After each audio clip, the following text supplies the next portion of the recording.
It's good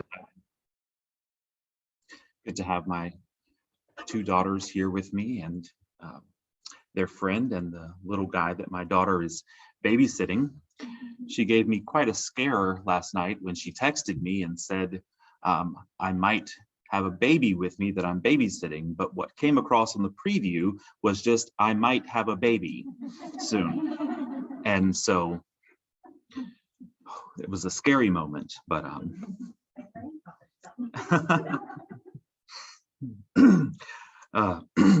my text today is from the Old Testament book of Judges, probably a familiar Bible story that you may remember from Sunday school. The story of one of the stories of Samson, the judge. In the book of Judges, chapter 15, the text reads, Samson said to them, "This time I have a right to get even with the Philistines. I will really harm them." So he went out and caught 300 foxes and tied them tail to tail in pairs. He then fastened a torch to every pair of tails, lit the torch, and let the foxes loose in the standing grain of the Philistines. He burned up the shocks and standing grain, together with the vineyards and olive groves. The Old Testament is replete with problematic narratives. Sexist, elitist, homophobic, xenophobic, you name it, it's there. This story definitely falls into that category. In the previous chapter, Samson, the Hebrew judge, commonly known for his long hair and great strength, falls for a Philistine woman and asks for her hand in marriage. However, before the wedding festivities have ended, his new wife double-crosses him, causing him to lose a bet he's placed with his prospective in-laws. Samson storms away in a rage and returns to his parents' home. Now in chapter 15, he's calmed down a little and decided to return to his bride. But when he arrives, his bride's father informs him that he assumed Samson was never coming back. So he's given his daughter in marriage to the best man at Samson's wedding. Hot-headed Samson is now livid. He's a Hebrew judge with a grudge. So he rationalizes that because of the injustice his Philistine almost in-laws have done to him, he's justified in seeking revenge by any means. So he goes out and catches 300 foxes, then goes about tying them together by their tails. He then fastens a torch between their tails and sets them free to run through the Philistines' fields of grain and olive orchards, leaving behind a path of destruction. I sometimes wonder if General Sherman may have taken his inspiration from this story. But what really blows my mind is that anyone who reads this story could possibly consider Samson a hero. Sure, I was kind of in his corner in chapter 14. He broke down cultural barriers by marrying a woman of a different nationality. I empathized with him when his bride betrayed him and then married his best man. But when he resorts to animal cruelty as a means of getting revenge, I think everyone here would agree that this is certainly no hero. In fact, he's not even a good person. But allow me to remind you that this is just a fable. It did not actually happen. No real foxes were harmed in the writing of this fictitious story. So if we could for a moment try to move beyond the initial outrage we feel when we read a story involving such despicable cruelty to animals and see this story as an analogy, I believe there is a message here. It's quite possible that I'm reading too much into the analogy, but if you'll go with me for just a moment, I believe there's a powerful metaphor in this story of some wild foxes that were tied together and set on fire. In preparation for this sermon, I did some studying about foxes, watched an amazing National Geographic documentary and read several articles, and I became truly amazed by this animal. Foxes are a diverse animal family in the biological rather than the domestic use of the word, with 23 known species, varying so greatly that it's difficult to describe a fox in generalizations. Though foxes are monogamous animals who mate for life, when they're not busy mating and raising their young, they tend to be solitary animals, hunting and sleeping alone. Foxes are one of the most ubiquitous species in the world. They're found on every continent except Antarctica, living in diverse climates, including forests, grasslands, mountains, deserts, and even the Arctic tundra. Not only do they thrive in the wild, they've also adapted to human environments, including suburbs and even major cities. In fact, it's quite possible that no matter where you live, there are foxes living nearby. Yet we rarely notice or see them because, one, they're nocturnal, but also because despite common misconceptions, they are harmless. Although they're omnivores, they rarely disturb gardens or pets. Unless you have a chicken coop or an uncovered garbage, you can live in close proximity to foxes and probably never notice their presence.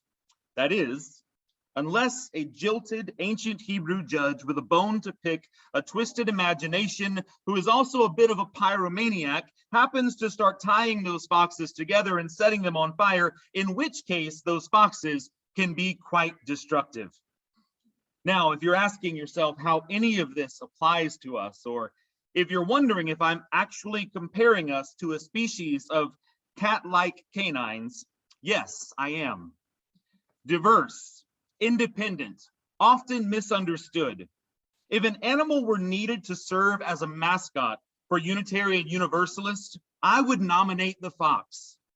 Much like the fox, we can often exist ubiquitously among the population and go unnoticed. That is, unless we get set on fire. On March 7th, 1965, people all across the nation watched in disbelief televised images of police brutalizing peaceful protesters attempting to march across the Edmund Pettus Bridge in Selma, Alabama. People of faith who believed in equality, but who had previously existed in a manner harmless to inequality, suddenly became fired up. One of those individuals was Unitarian minister Reverend James Reeb, who responded to Dr. King's call for clergy to participate in a second march and made his way to Alabama. On March 9th, Dr. King led a diverse group of 2,500 fired up clergy on a second march, but once again, they were stopped at the bridge in Selma.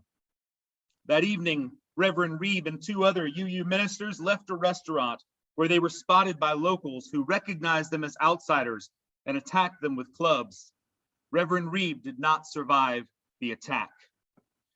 But the fire this UU minister brought with him to Selma, Alabama, did not die with him there. Instead, it served to ignite national outrage, sparking protests in cities across the country. Then on March 21st, Dr. King successfully led a third attempt to march across Selma Bridge, this time with tens of thousands behind him. Men and women who could no longer coexist harmlessly with racial inequality and senseless violence. Men and women who were now tied together and set on fire, determined to burn down the fields of racial injustice. I ask this morning, what will it take for us to once again be tied together and set on fire? The two ingredients that were the catalyst for social change in the civil rights movement and numerous other movements for social justice are unity and passion. Of these two components, one is far more difficult to attain. Setting a fox on fire, and once again, I do not condone igniting any animal, but assuming you can get close enough to one, setting a fox on fire probably isn't that difficult, but tying two foxes together, that's a challenge. It's not that difficult to get people fired up about something, but getting people unified, that is a challenge. There's a scripture that we learned or memorized years ago when I was a young prospective Pentecostal preacher in Bible college. In fact, we memorized it both and sang it both in Hebrew and in English. Hine ma tovu manaim shevet akim gam yachat. Behold how good and how pleasant it is for brothers to dwell together in unity. Psalm 133:1. this scripture that stuck with me, probably because we sang it, but stuck with me for so many years. The word in that scripture that always captured my attention more than any other is the word behold. The scripture, often viewed as a statement about unity, is actually a command. The command is not to be unified, but to behold or look. The psalmist isn't merely commenting on the good and pleasant nature of unity. He's saying, you've got to look at this. When you say to someone, hey, look, the implication is that there's something worth looking at, something rare, something amazing. I like to imagine, and this is just my own imagination running wild, that before King David penned the psalm, maybe it was inspired in some ethereal location.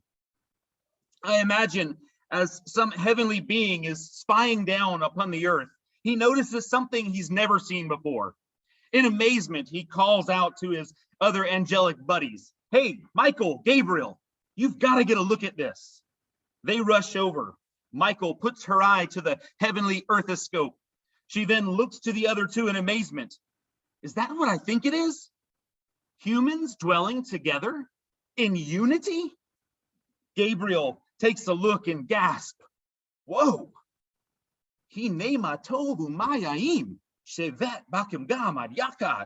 That is good. That is pleasant. Humans are dwelling together in unity. Wow, someone go whisper that in the ear of King David so he can write it in a psalm. Unity is something that is worth beholding because unity is rare. Discord and division, I don't need to look for that. It's common. It's everywhere. It's at home. It's at work. It's on every TV reality show. It's in the House and the Senate. It's in the Republican and in the Democratic Party. It's even in the church. Discord is everywhere. But unity is a rare gem. What is it about unity that makes it so uncommon? One would think that something so obviously powerful would be more common. Unlike a period of silent reading in a 7th grade class of students, unity isn't fragile. In contrast, unity brings about strength. So why then is it so hard to find? I would suggest that one reason for the scarcity of unity is that unity is intentional. It doesn't happen by accident. Those foxtails didn't just get tangled up. Someone intentionally tied them together.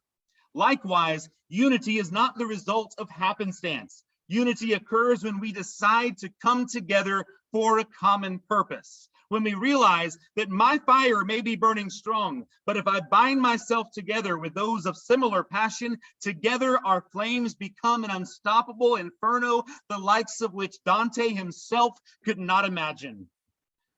I don't think I'm saying anything here that's especially groundbreaking or prophetic. Rather, it's merely stating the obvious, to recognize that unity brings about strength, and unity is only accomplished when we deliberately work to achieve it. Still, we so often fail to do so. This is especially true among people with diverse beliefs, because we've convinced ourselves that the only way to be in unity is to be in agreement. In the book of Amos, chapter 3, verse 3, the question is posed, can two walk together except they be agreed? If the answer to this rhetorical question is no, unity would not only be rare, it would be non-existent. You'll never find a group of people that agree on everything. Never. Even among religious groups with an established set of beliefs that all members are bound by, you'll still never find a congregation that agrees on everything. Such a group simply does not exist. With that being the case, what chance do we stand of ever being in 100% agreement on anything? We're a church that not only allows for disagreement, we encourage it.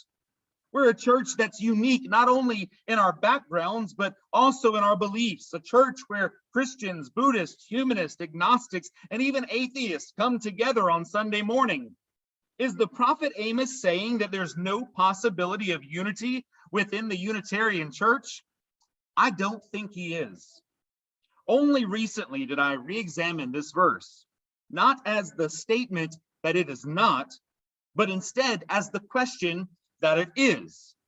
Can two walk together unless they be agreed? Sure they can. If I'm walking with you and we're discussing our favorite color, you say blue and I say yellow, we can still walk together. You tell me you prefer hardwood floors, I still prefer carpet. We probably shouldn't try to flip a house together, but we can still walk together. We can disagree on a number of things: music, art, theology, politics, and none of those things would hinder us from walking together. So what did the prophet mean when he posed this question? Unfortunately, Amos isn't here to tell us, so here's my theory. Although two can indeed walk together while disagreeing on a host of issues and topics, there is one thing that the two must agree on. If I decide I want to walk this way, and you decide you want to walk that way, we can no longer walk together. In order to walk together in unity, the one thing we have to agree on is the direction we're going.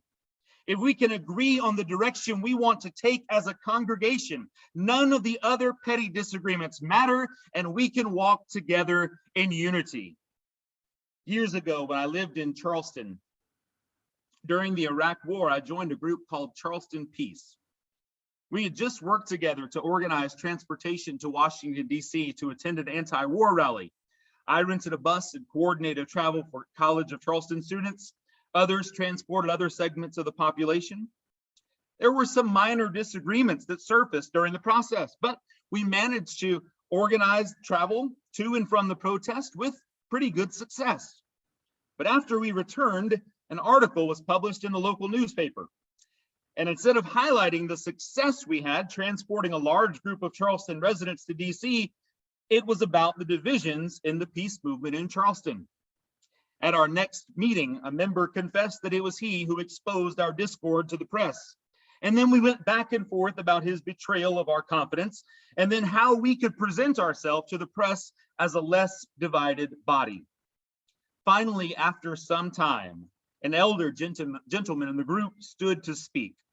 This man had been involved in the movement for peace since the early days of the Vietnam War, before many in the room were even born. He said, and I'm paraphrasing and editing out his profanity, "What a disorganized and undisciplined bunch of expletive, etc., etc. None of what we're talking about right now matters.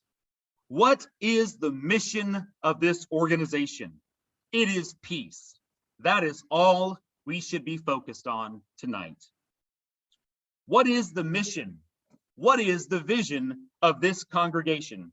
In what direction is this congregation going? That is all we should be focused on. We will never agree on everything. And fortunately, we don't have to. But we can agree on the one thing that binds us together. What direction are we going? If we can agree on just that, this can be a congregation that the angelic beings look down upon, saying, "Behold, look at that." They don't all have the same outlook on life. They don't all do things the same way. They don't all share a common theology. Some don't even believe in angels. Some do, and some don't care one way or the other. But they're bound together by a common vision. They're walking together in the direction of justice and equality. A group of wild foxes tied together and set on fire, destroying fields of inequality and injustice. Behold, how good and how pleasant that is.